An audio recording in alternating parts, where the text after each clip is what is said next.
Un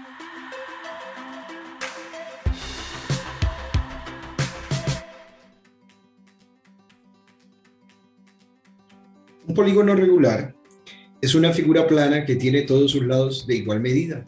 En este caso vamos a analizar estas preguntas sobre las características generales de lo que es un polígono regular, sus ángulos y diagonales. La primera pregunta dice: ¿la suma de los ángulos centrales de un polígono regular siempre es 360? Sí.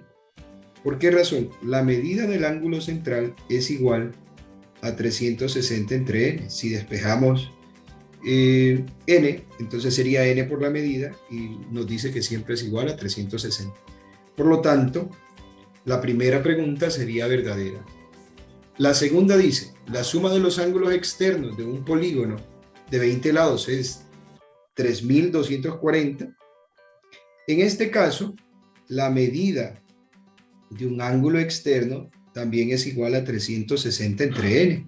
La misma analogía. O sea que siempre nos va a dar 360. Todos los ángulos nos van a dar sumados 360. Por lo tanto, esta opción es falsa.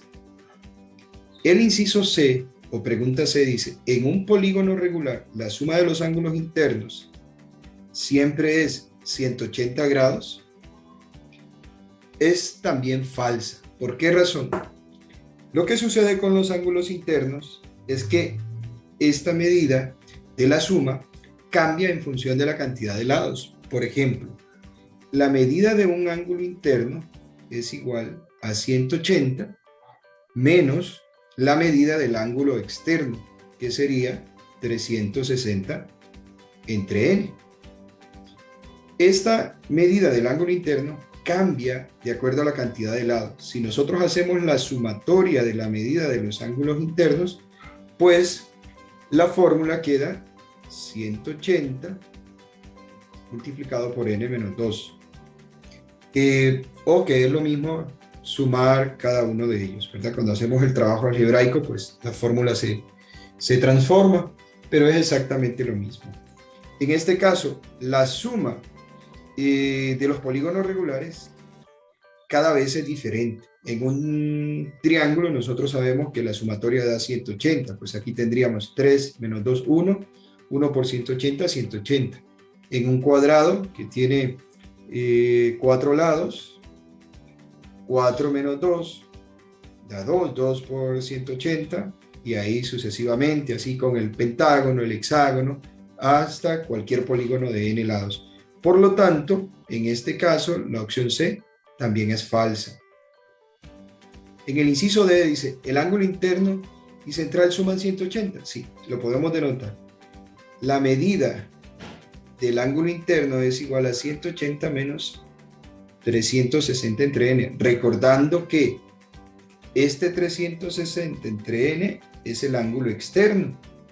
¿De acuerdo? La pregunta dice: el ángulo interno y central suman 180, pero nosotros recordemos que también el ángulo central y el externo tienen la misma fórmula.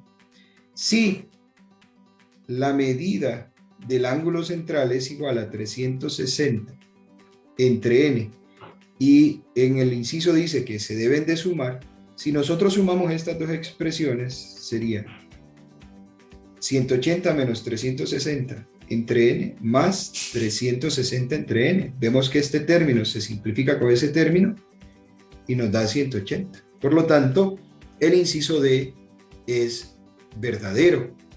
En el caso del inciso E, dice: un ángulo interno y externo de un decágono regular miden respectivamente 144 y 36 grados.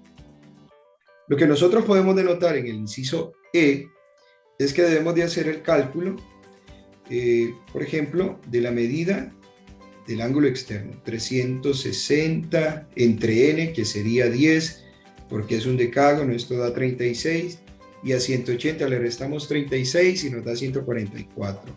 Por lo tanto, también es verdadera. En el caso del inciso F, tenemos que hacer el mismo proceso, 360 entre 45, y nos da 8, que es octágono, o al revés, 360 entre 8, que es el octágono, y nos da 45. Y en el inciso G, nosotros hablamos de las diagonales.